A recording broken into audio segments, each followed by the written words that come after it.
মোদিজিকে বলেছিল না চু কিত কিত কিত কিত কিত কিত কিত কিত কিত, এখন দেখুন গোটা দলের সবাই চু কিত কিত হয়ে গেছে। মোদিজিকে অভিষেক ব্যানার্জি বলেছিল না 4টের পর তোর বাপ এই ঘরে ঢুকে মারবো, হেলমেট পরে চতুর্দিকে ডিম ফিম লেগে আছে। ছি ছি नहीं দেখো দেখো কুণাল বাবু লাইনে এসেছে। আমার এলাকা থেকে পরপর ছেলেরা ফোন করছে, দাদা সব আমরা এখানে আসছি। আমি প্রত্যেককে বারণ করেছি কেউ আসবে না।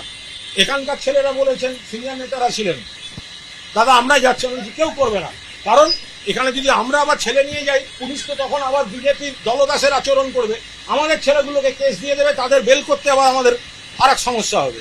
ফলে আমি যাবো, তারা যদি মারার হয় ছবি তোলার হয় তুলবে, তাতে ওরা এইভাবে কণ্ঠরোধ করা যায়নি, এইভাবে কণ্ঠরোধ করা যায় না। আর কুণাল ঘোষকে গায়ে হাত দিয়ে মেরে, আরে কুণাল ঘোষকে একসময় সামলাতে 150 পুলিশ সামলাতে পারতো না।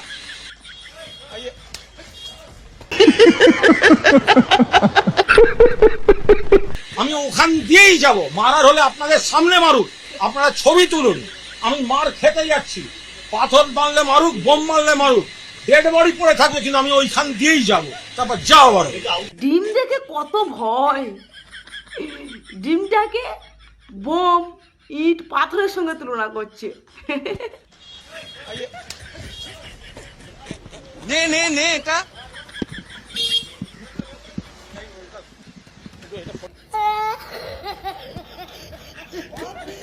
বন্ধুরা, সবাই কেমন আছো?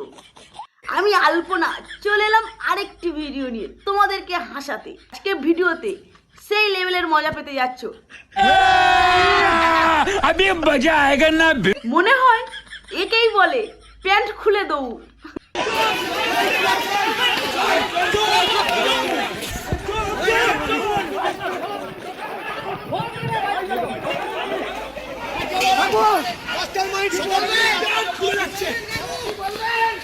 বাবু কি বলবেন?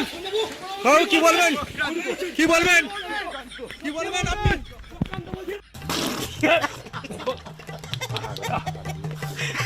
এই ভিডিওটা দেখো। इस्लाम बड़ा है या देश बड़ा है? इस्लाम बड़ा है, फिर देश के लिए मरना मिटना हो तो आप देश के लिए पहले मरेंगे या इस्लाम के लिए? इस्लाम के लिए पहले मरेंगे हम। देश के लिए नहीं मरेंगे? नहीं, क्यों देश के लिए मरेंगे? भारत पाकिस्तान की जंग हो जाए तो किसके तरफ खड़े रहेंगे? हम पाकिस्तान के। এদেরকে কি বলবে তোমরাই বলো। ঠিক আছে, এবারে ইনি কি বলছে শোনো। তার পাঁচালের মাধ্যমে কি বলেছিল মনে আছে?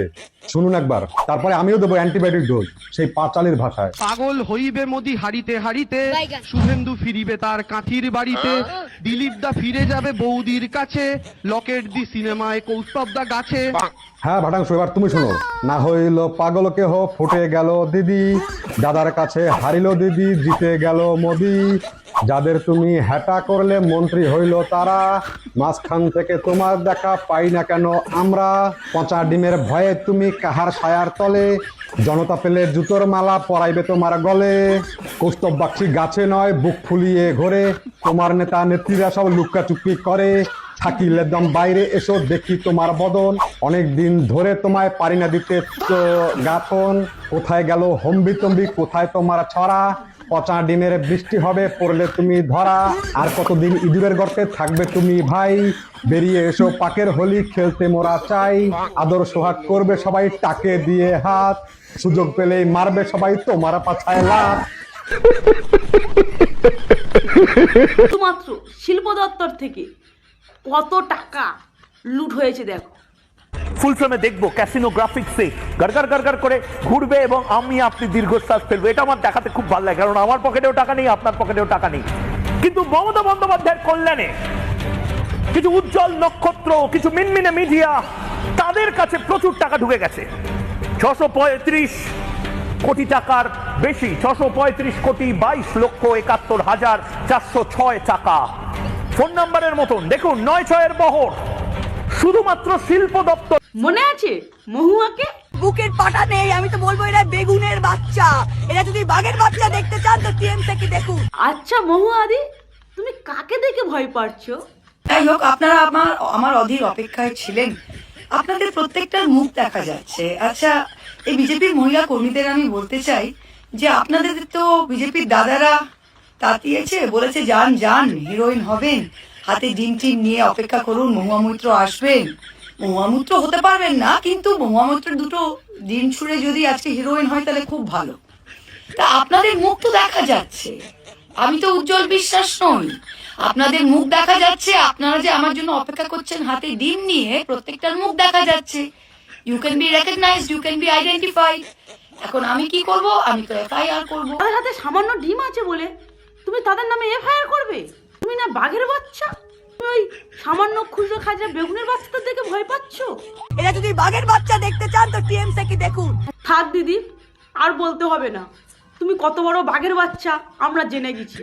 সামান্য ডিম দেখে ভয় পাচ্ছ? স্বপ্না ভাদুরী ঝুঁকেগা নেই, भादुड़ी झुकेगा नहीं। তোমরা কেউ গিটগিটির রং বদলাতে দেখেছো? দেখে নাও।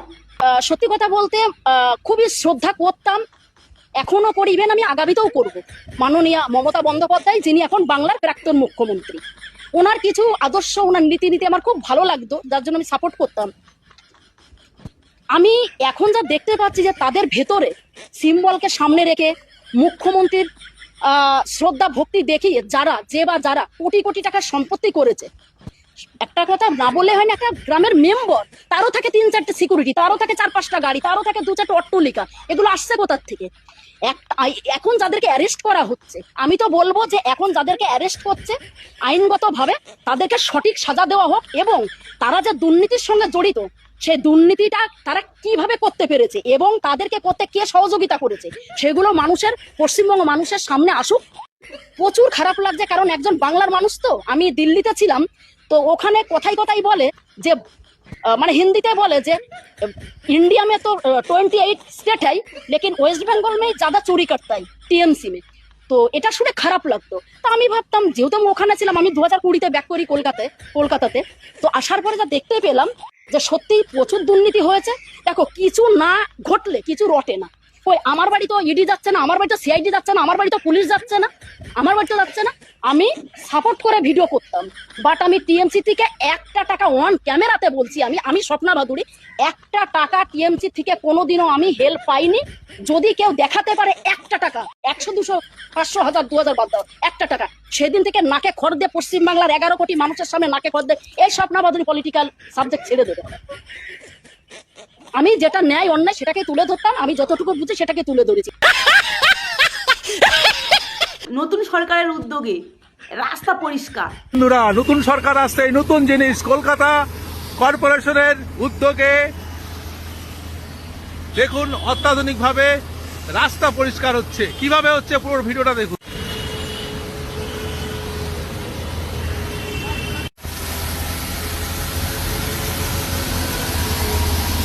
খুব সুন্দরভাবে রাস্তা পরিষ্কার করছে, নতুন সরকারের উদ্যোগ, রাস্তা পরিষ্কার হচ্ছে কলকাতার রাস্তায়। এই ভিডিওটা দেখো, ভালো লাগবে। आज हिंदुस्तान में आप मेड इन इंडिया की बात करते रहते हो, मेड इन इंडिया हो ही नहीं सकता। आज Make in India was a good idea, but it's pretty clear that he failed. Rahul গান্ধীর কথা মতন make in India totally fail. তাহলে এটা কি?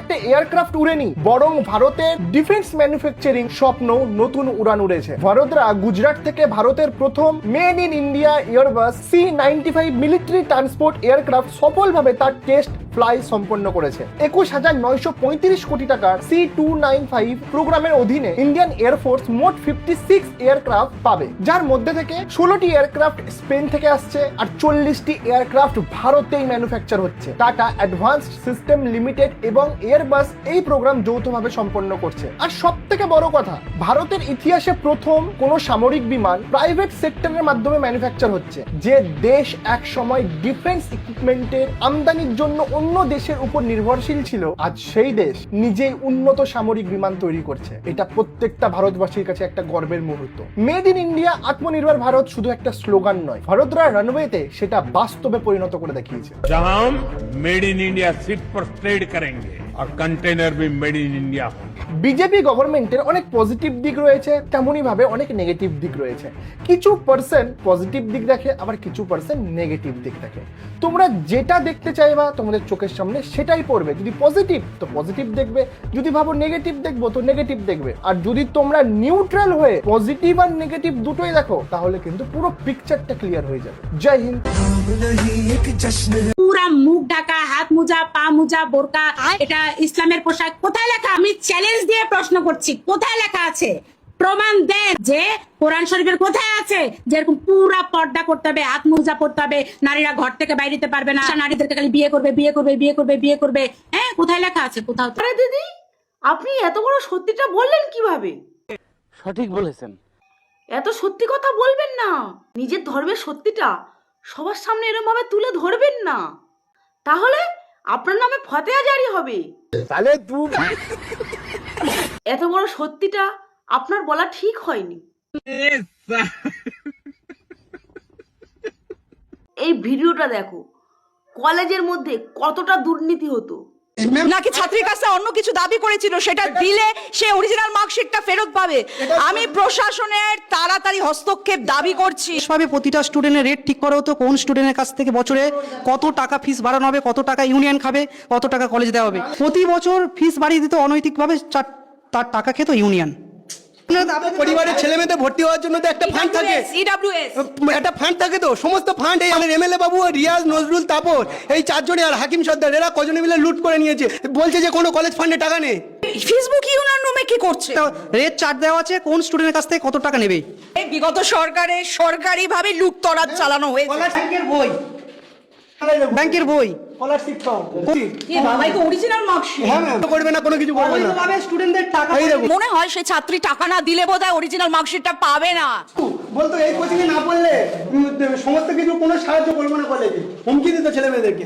সংখ্যালঘু স্পন্সরশিপ যেটা, হ্যাঁ, এগুলো এদেরকে স্কলারশিপ পাইয়ে দিত, তাদের কাছ থেকে মোটা অংশের টাকা খেত।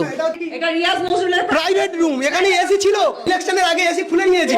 এই তো এসি কানেকশন, এটা তো এসি কানেকশন। এই যে ডার্ট, এবং এটা হলো গিয়ে ভর্তি ফর্ম জমা দিতে হতো টিএমসিপির দাদাদের কাছে। ফর্ম 6 কলেজে থাকতে পারে। নজরুল, তাপস বাবু এরা আমাকে বলেছিল 2500 টাকা না দিলে সমস্যার সমাধান করবো না। ও বাবা, বেরিয়ে পড়েছে। এর থেকে পার্টি অফিস, এটা নকল বিল। খাওয়া তো কিছু টিফিন দেওয়া হতো না।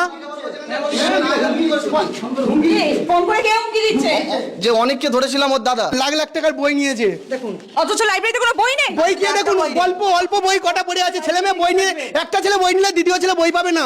প্রাক্তন মুখ্যমন্ত্রীর বইও তো নিশ্চয়ই রয়েছে, যেগুলো কোনো কাজে লাগে না। ওটা কাজে লাগে না, স্টুডেন্টদের পরিবর্তে কাগজ কলমে বই শেষ। আমরা প্রত্যন্ত কুলতলি গ্রাম জঙ্গলে বনে বাস করে, আমাদের টাকা নেই বই কিনবো, আমরা কলেজের বইয়ের উপর নির্ভরশীল। সেটাই আমাদের হচ্ছে পড়াশোনার অধিকারটা পর্যন্ত কেড়ে নিয়েছে। ওদের নামে যদি কেউ অভিযোগ করতো, কলেজ কর্তৃপক্ষ সরাসরি সেই অভিযোগ এদের কাছে রেফার করতো, পাঠিয়ে দিত।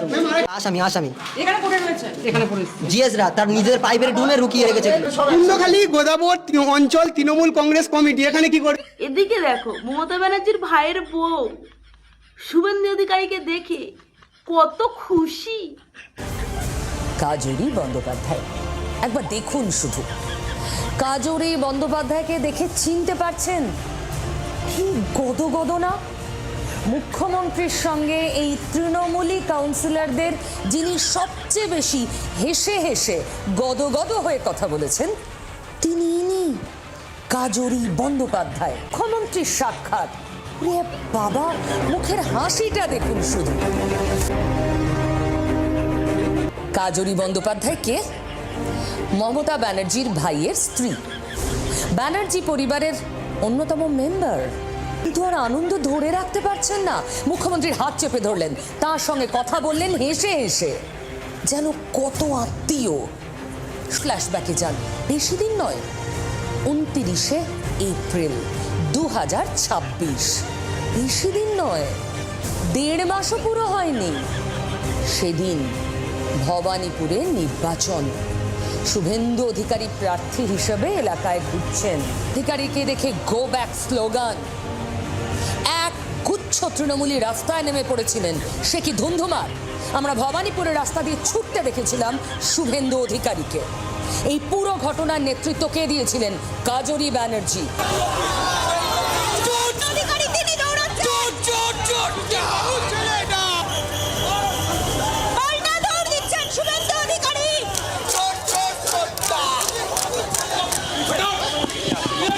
সবচেয়ে বেশি ভোট ওই জায়গায় এসে উনি অশান্তি করছেন। স্বাভাবিকভাবে পাড়ার মা বোনেরা রেগে গেছে, যারা ভোটের লাইনে ছিল তারা বেরিয়ে এসে ওনাকে স্লোগান দিয়েছে। সেই কাজরি ব্যানার্জি আর এই কাজরি ব্যানার্জি কোনো তুলনা হয়? ভিডিওটি এতক্ষণ দেখার জন্য তোমাদেরকে অনেক অনেক ধন্যবাদ। ভিডিওটি কেমন হয়েছে জানিও, ভালো লাগলে একটা লাইক একটা সাবস্ক্রাইব করে দিও। টাটা।